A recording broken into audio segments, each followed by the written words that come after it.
ಸ್ನೇಹಿತರೆ, ಸ್ವಾಗತ ಸುಸ್ವಾಗತ.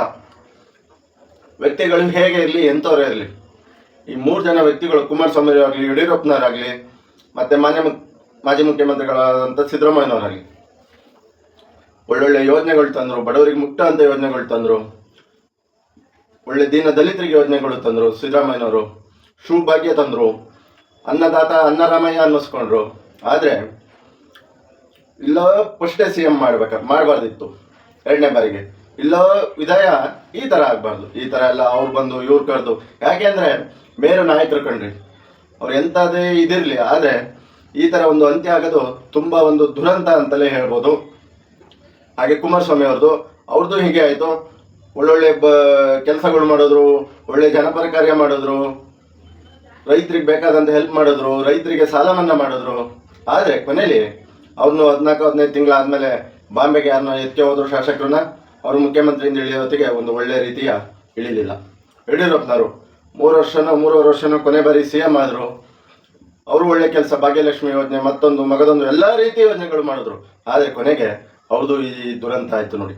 ರಾಜಕೀಯದಲ್ಲಿ ನೀವು ಎಷ್ಟೇ ಒಳ್ಳೆಯ ವ್ಯಕ್ತಿಯಾಗಿರಲಿ, ಎಷ್ಟೇ ಜನಪರ ಕಾರ್ಯ ಮಾಡಿರಲಿ, ಅಧಿಕಾರ ಒಂದು ಹಪಾಹಪಿ ಇದೆಯಲ್ಲ, ಮನುಷ್ಯನ ಎಲ್ಲಿಗೆ ತಳ್ಳುತ್ತೆ ಅಂದರೆ, ಈ 3 ಜನ ವ್ಯಕ್ತಿಗಳು ರಾಜಕೀಯದಲ್ಲಿ ಒಬ್ರ ಮೇಲೆ ಒಬ್ರು ಆರೋಪ ಮಾಡ್ಬೋದು, ಒಬ್ರ ಮೇಲೆ ಮತ್ತೊಂದು ಮಗದೊಂದು ಭ್ರಷ್ಟಾಚಾರದ್ದು ಮಾಡ್ಬೋದು. ಆದರೆ 3 ಜನ ಒಳ್ಳೊಳ್ಳೆ ಕೆಲಸಗಳು ಮಾಡಿದ್ದಾರೆ, ಜನಪರ ಕಾರ್ಯಗಳು. ಹಾಗಾಗಿ ಒಳ್ಳೆ ವ್ಯಕ್ತಿಗಳಾಗಿದ್ರೇನು ಯಾರಾದ್ರೇನು, ರಾಜಕೀಯ ಎಂಬ ಚದುರಂಗ ಆಟದಲ್ಲಿ, ಚೆಸ್ ಗೇಮಲ್ಲಿ ಯಾರು ಮೇಲೆ ಹೋಗ್ತಾರೆ, ಯಾರು ಕೆಳಗೆ ಹೋಗ್ತಾರೆ ಅನ್ನೋದು ಹೇಳೋಕ್ಕಾಗಲ್ಲ. ಅವನು ಒಳ್ಳೆಯವನಾಗಿರಲಿ, ಕೆಟ್ಟವನಾಗಿರಲಿ, ರಾಜಕೀಯ ಆಟಕ್ಕೆ ಬಲಿಯಾಗಬೇಕು ಅನ್ನೋದು ಈ ಸಾಕ್ಷಿ ಆಗುತ್ತೆ. ಯಡಿಯೂರಪ್ಪರಾಗಲಿ, ಕುಮಾರಸ್ವಾಮಿಯವರಾಗಲಿ, ಮಾನ್ಯ ಸಿದ್ದರಾಮಯ್ಯನವರಾಗಲಿ.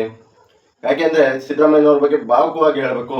ಶೂ ವಿಚಾರ ಒಂದು ವಿಡಿಯೋ ವೈರಲ್ ಆಗ್ತಿದೆ, ಅದು ಸತ್ಯ. ಒಂದು ಕಾಲದಲ್ಲಿ ಶೂ ತಗೊಳಕ್ಕಾಗ್ತಿರ್ಲಿಲ್ಲ ಬಡವ್ರ ಮಕ್ಕಳಿಗೆ, ಒಂದು ಕಾಲದಲ್ಲಿ ಆಗ್ತಿರ್ಲಿಲ್ಲ.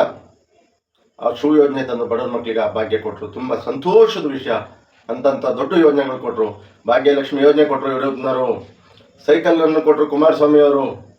ಹಾಗಾಗಿ ನೀವು ಎಷ್ಟು ಯೋಜನೆ ಕೊಡಿ, ಎಷ್ಟು ಇದೇ ಮಾಡಿ, ಚದುರಂಗ ಆಟದ ಇದರಲ್ಲಿ ಕೊನೆಗೆ ಇವರು ಇಳಿಬೇಕಾದ್ರೆ ಒಂದು ಗೌರವದಿಂದ ಕೊಡಬೇಕಾಗಿತ್ತು. ಆದರೆ ರಾಜಕೀಯ ನೋಡಿ, ಗೌರವ ಅಲ್ಲ, ಉಲ್ಟಾ ಪಲ್ಟಾ ಆಗೋಯ್ತು. ಆದರೆ ಈ ವ್ಯಕ್ತಿಗಳು ಮಾಡಿದಂಥ ಒಳ್ಳೆ ಕೆಲಸಗಳು ಸದಾ ನೆನಪಲ್ಲಿರ್ತವೆ. ಸ್ನೇಹಿತರೆ, ಕೊನೆಯಲ್ಲಿ ಹೇಳೋದು ಇಷ್ಟೇ, ಯಾವುದೇ ಕಾರ್ಯಕರ್ತ ಆಗಲಿ, ನೀವು BJP, ಕಾಂಗ್ರೆಸ್, JDS, ಮತ್ತೊಂದು ಮಗದೊಂದು ಪಕ್ಷ ಆಗಲಿ, ಹೊಡೆದಾಡಬೇಡಿ. ಎಲ್ಲ ಒಂದಾಗಿರ್ತಾರೆ. ಇದು ರಾಜಕೀಯ. ಇವರಿಗೆಲ್ಲಗೋಸ್ಕರ ನಿಮ್ಮ ಮನೆ ಮಠ ಬಿಟ್ಟು, ನಿಮ್ಮ ಮಕ್ಕಳು ಬಿಟ್ಟು ಹೊಡೆದಾಡಿ ನಿಮ್ಮ ಪ್ರಾಣ ಕಳ್ಕೊಬೇಡಿ, ಬಳ್ಳಾರಿಯಲ್ಲ ಆದಂಗೆ ಅಂತ ಹೇಳ್ತಾ ಈ ವಿಡಿಯೋ ಇಲ್ಲಿಗೆ ಮುಗಿಸ್ತಾ ಇದ್ದೀನಿ. ಯಾವ ವ್ಯಕ್ತಿಯ ಪರವಾಗಲ್ಲ, ಯಾವ ಪಕ್ಷದ ಪರವಾಗಲ್ಲ, ಸುಮ್ಮನೆ ಜಸ್ಟ್ ಇದು ತಿಳಿದಂತೆ 1-2 ಮಾತು ಹೇಳಿದ್ದೀನಿ. ರಾಜಕೀಯ ಎಂಥ ಕೆಲಸ ಮಾಡಿದ್ರು, ಎಂಥ ವ್ಯಕ್ತಿಗಳು ಮಾಡಿದ್ರು, ಕೊನೆಗೆ ಪಲ್ಟಿ ಹೊಡೋದ್ರು ಈ ಥರ ಆಗುತ್ತೆ ಅಂತ ಅತ್ಯಂತ ಒಂದು ಬೇಜಾರದ ವಿಷಯದಲ್ಲಿ ಹೇಳ್ತಾ ಇದ್ದೀನಿ ಅಂತ ಈ ವಿಡಿಯೋ ಇಲ್ಲಿಗೆ ಮುಗಿಸ್ತಾ ಇದ್ದೀನಿ. ಜೈ ಶ್ರೀರಾಮ್, ಜೈ ಜಗನ್ನಾಥ್, ಜೈ ಸಂಗೊಳ್ಳಿ, ಜೈ ಭೀಮ್.